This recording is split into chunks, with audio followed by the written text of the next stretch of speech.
Question. I want to ask you, Patrick, so are you starting to work already concretely on thinking of new titles for local faculty? Are you so I'm glad that Gianfranco Borio is here, representative and a key role of the ACOPI Association, because this is something that, I think all programs in each country, Italy or England, whatever, should probably consider altogether, because it would be also funny if each of us had different series of titles. So that would be my first question for you. Thank you. Respond positively to the request by our faculty that they have titles other than adjunct, because that's looked upon as very pejorative, negative. And the title that we're looking for right now, as I indicated in my talk, is lecturer. Because that does have some connection with what's going on into the home campus, because we do, as I indicated, we have the status of lecturer. We were thinking even about doing beyond the home campus, having a lecturer 1, 2, 3, 4, as I indicated, so different scale under that title. I do agree that the ACOPI nation should get together and seek some kind of consistency and continuity and coherence and congruence on this kind of idea of titles. We have to be very careful, though, because of some of the political consequences and also economic consequences of whatever title we adopt. In the Italian system, I don't know if there's anything like is there anything like that, Gianfranco? Lecturer, nothing, no. I believe that this is one of the key issues that are going to be discussed in the next 3 to 5 years, for sure. And of course, the sooner the discussion comes to something concrete, the better. That's my own opinion. Having said that, the other part of my opinion is that if we start in the old way, in other words, starting each country on its own, and seeing the issue from the domestic national legislation, we go nowhere. We know all too well how complex the system is in Italy. The same complexities with due differences, of course, you find in Spain, you find in France, you find in Germany, just to mention the main other continental Europe countries. The UK system, we know it's very different. It could be perceived as closer to the US one, but at the end, it's still a European system. In my opinion, that's my personal opinion, so I'm talking personally. I cannot speak for ACOPI or for anyone else in this moment. My personal opinion is that the initiative should be taken the way around. We should all together present a reasonable, coherent and harmonized proposal which could work, or then could be adapted, of course, to all the study abroad centers. Name them as you wish. There are different denominations, different structures, but let's call them the study abroad centers of the North American institutions in Europe. I'm worried about Europe, of course. If we could come, and for instance, the Forum of Education Abroad could be the right venue to start thinking about working on that, just to make another proposal. You ask for proposals. This is a proposal. Once that this could be worked out, there could be a working committee on that, whatever we might envisage, then the national association, and now I can take the ACOPI hat if you wish, can work on that. Once again, all together, not individually, because we have seen that going individually can be very nice, can be very attractive, but leads us to the usual answer from the national authorities. Well, yes, you are right, but this is a European issue. And then things go nowhere. So it's a long process, I understand, but sooner or later we'll have to start. Otherwise, we keep talking about that, which is good, which is interesting, but we go nowhere, and time goes, and the years go.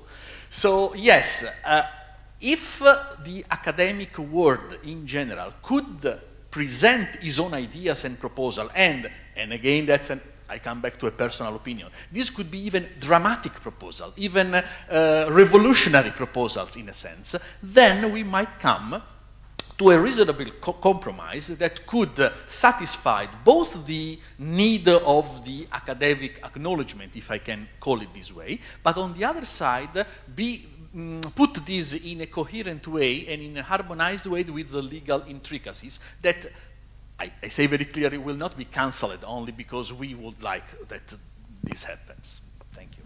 Thank you, Gianfranco. I personally think it's a very good idea, and I think we will keep talking about it in ACOPI meetings, at the forum in Barcelona.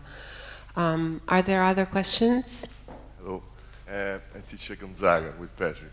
No, my reflection is very simple, and I would like to share with you this idea that university is probably the oldest globalized institution on earth.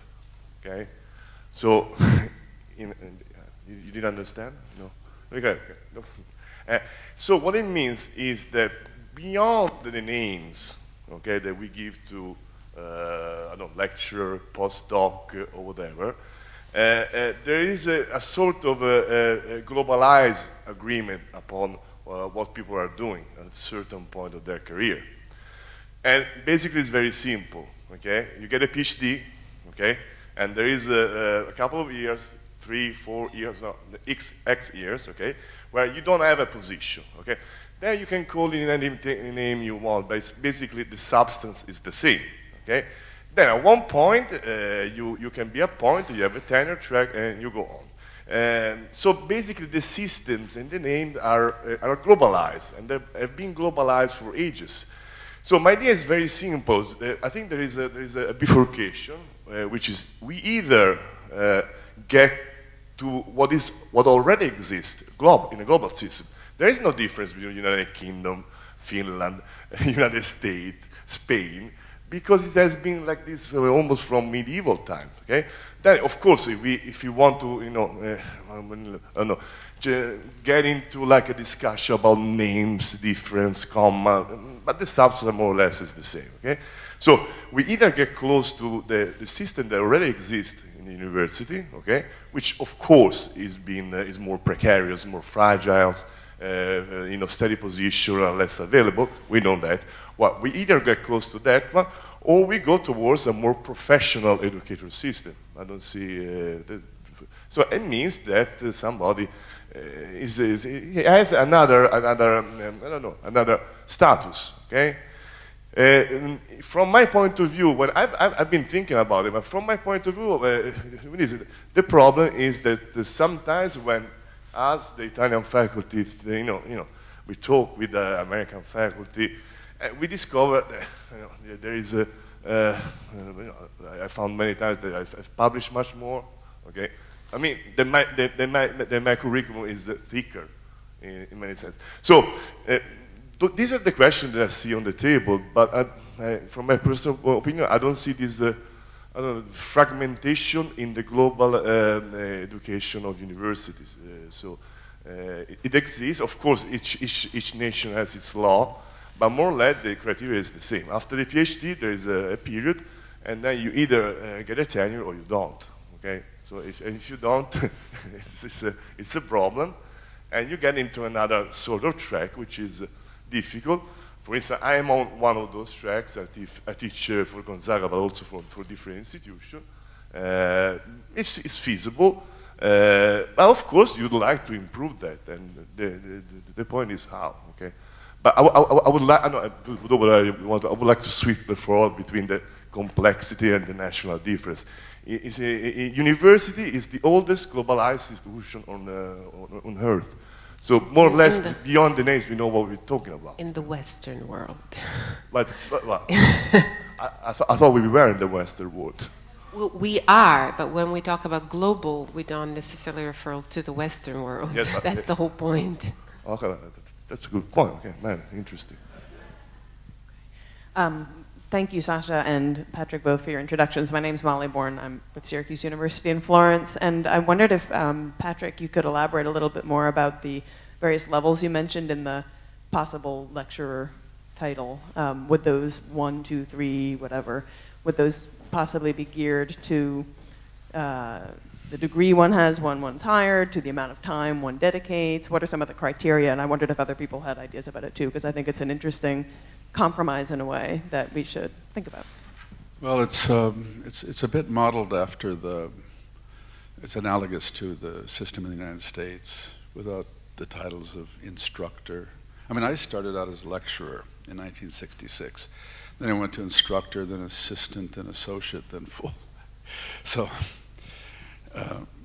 we just keep lecturer because it's not tenure stream, so it doesn't get into that problem with the home campus. But lecturer one would be somebody possibly not having a PhD, somebody with a master's degree.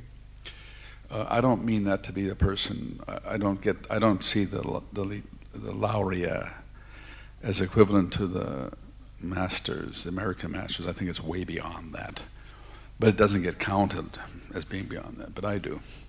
The laurea is much more serious than a regular master's. But it's not a PhD. And most of our faculty who have a laurea have gone on to get a PhD. So years of service would be important for determining whether a person is, just as it is in the American system, whether a person is to be promoted to a higher rank. Publications, it's interesting that some of our faculty have outpublished the home faculty in specific departments. But publications are very important, I think, or at least, as Ernest Boyer said, if you're not going to publish it, at least make it public by presenting it at conferences and what have you. So there's effort where your ideas, your research is being shared with people in the profession and your own colleagues. Those would be very important. Just, in other words, it's analogous to the system we have in the States. It wouldn't take us long because, according to Italian law, we have 3 years. If you want to talk about something like a tenure track, the tempo determinato, then you're literally, from the point of view of the home campus, you become a permanent employee.